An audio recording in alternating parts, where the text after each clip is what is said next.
El tiempo corre y el plazo fijado por el presidente de los Estados Unidos se está acabando. Mientras tanto, el Kremlin recurre a una estrategia familiar, la intimidación. Los ataques a las rutas de transporte continúan sin cesar. Pero, después de todo, ¿quién está detrás del aumento abusivo de los precios del combustible en Rusia? Las palabras no coinciden con las acciones. ¿Y cómo está reaccionando la India al ultimátum de Donald Trump? La operación especial de Moscú en Moldavia corre el riesgo de desmoronarse. Más de 100 ciudades rusas podrían desaparecer del mapa. ¿Quién está detrás de este escenario apocalíptico? Y mucho más. Esta es la noticia más urgente y exclusiva que solo podrás encontrar aquí.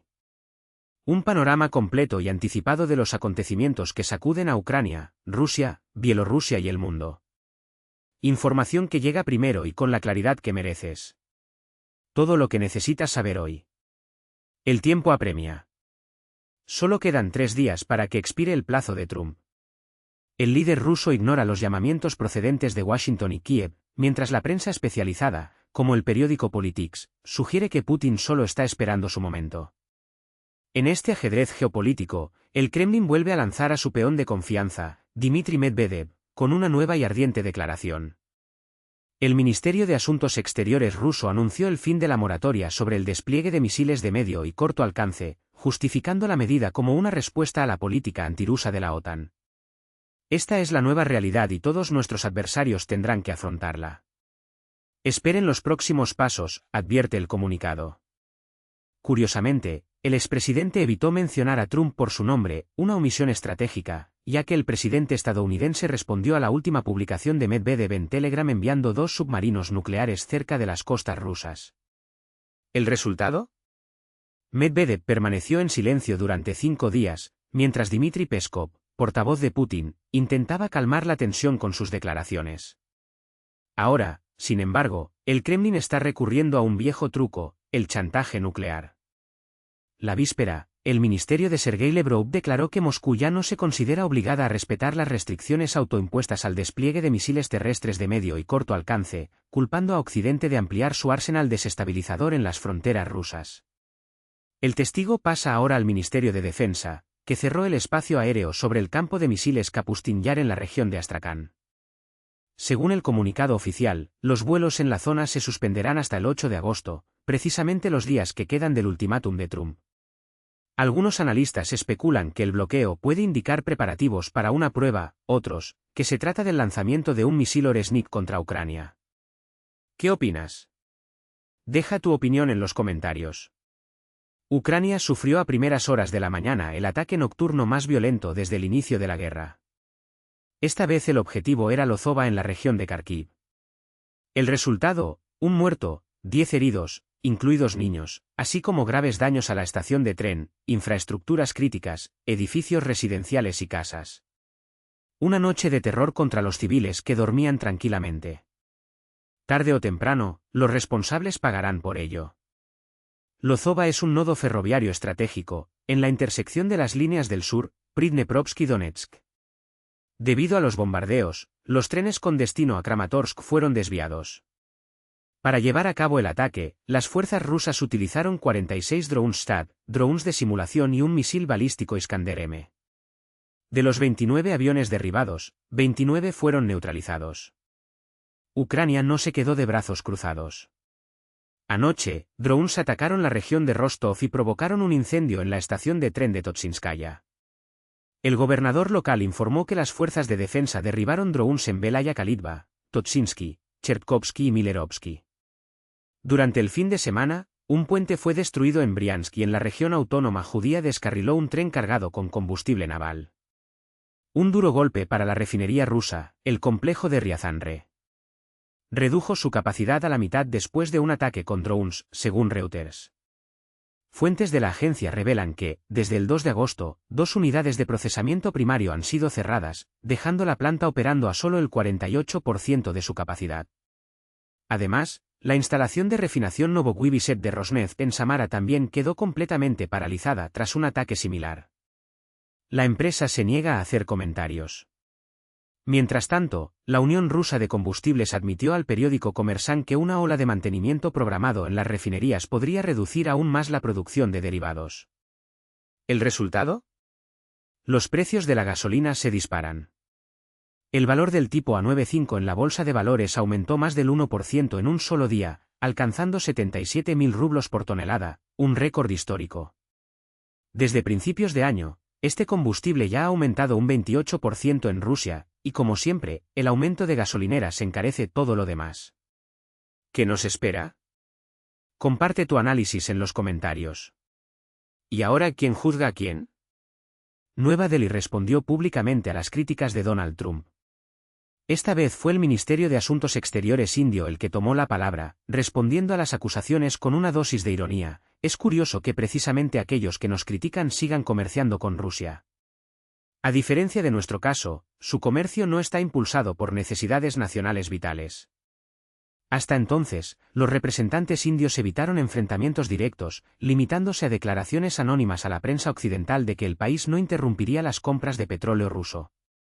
Pero en la práctica, las acciones hablan más. Las refinerías más grandes de la India han reducido las importaciones de materias primas rusas, reemplazándolas con contratos con proveedores estadounidenses, árabes y africanos. El cambio se produjo después de que Trump anunciara un arancel del 25% sobre los productos indios a partir del 1 de agosto, con la promesa de aumentarlo si no se cumple el ultimátum. Dmitry Peskov, portavoz de Putin, entró en la discusión, pero con cautela. Hemos escuchado varias declaraciones que en realidad suenan como amenazas. Intentos de obligar a los países a romper los lazos comerciales con Rusia. No consideramos que estas presiones sean legítimas. Mientras tanto, el embajador de Estados Unidos ante la OTAN dejó claro, Trump no está bromeando. Si el plazo expira sin un alto el fuego y sin el fin de la guerra, que cobra miles de vidas diariamente, se aplicarán nuevos paquetes de sanciones contra naciones que financian el conflicto comprando petróleo ruso, como China, India y Brasil. Sin duda están subsidiando la guerra y dando a Putin los recursos para continuar con esta carnicería sin sentido, afirmó. Trump ve esto como una palanca crucial para poner fin a un conflicto brutal e innecesario. El impacto de las palabras del presidente estadounidense ya se hace sentir. La rupia india ha caído a mínimos históricos. Trabajando para el Kremlin, la justicia moldava condenó a uno de los principales aliados de Moscú en el país. Yevgenia Gutsul, líder de la región separatista de Gagauzia, fue condenada a 7 años de prisión semiabierta por su participación en la financiación ilegal de un partido político. Se está cargando la cuenta. La Fiscalía Anticorrupción de Moldavia no perdió el tiempo. En abril de 2024, envió los casos contra Yevgenia Gutsul a los tribunales, desmantelando pieza por pieza el esquema que, durante años, sirvió como brazo financiero de Moscú dentro del país. Las investigaciones revelan un patrón sistemático. Entre 2019 y 2022, mientras ocupaba el cargo de secretario del partido SOR, una formación política al margen de la constitucionalidad, Gutsul orquestó la entrada ilegal de recursos rusos a Moldavia, inyectando millones para subvertir la democracia local. Pero la cosa no termina ahí. Las acusaciones también incluyen la coordinación de células clandestinas del partido y la recepción consciente de fondos de una organización criminal, cuyos tentáculos se extienden hasta el corazón del Kremlin. ¿La respuesta de Moscú? Indignación selectiva. Para el régimen de Putin, se trata de una persecución política en pleno periodo electoral, un ataque a las libertades democráticas. La ironía es cortante. Aquellos que han estado aplastando a los disidentes durante décadas, fabricando elecciones y anexando territorios de otros pueblos ahora se presentan como defensores de los derechos humanos. La verdad, sin embargo, es inconveniente. Gutsul no es una víctima, sino una pieza clave en el Consejo de Putin.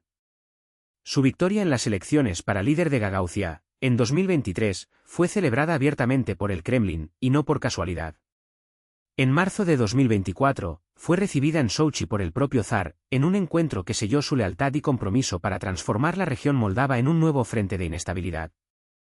La presidenta Maya Sandu no tuvo dudas al denunciar, la semana pasada, la preparación de un golpe de Estado orquestado por Moscú, manipulación electoral, infiltración de agentes y promoción del caos social para derrocar al gobierno legítimo.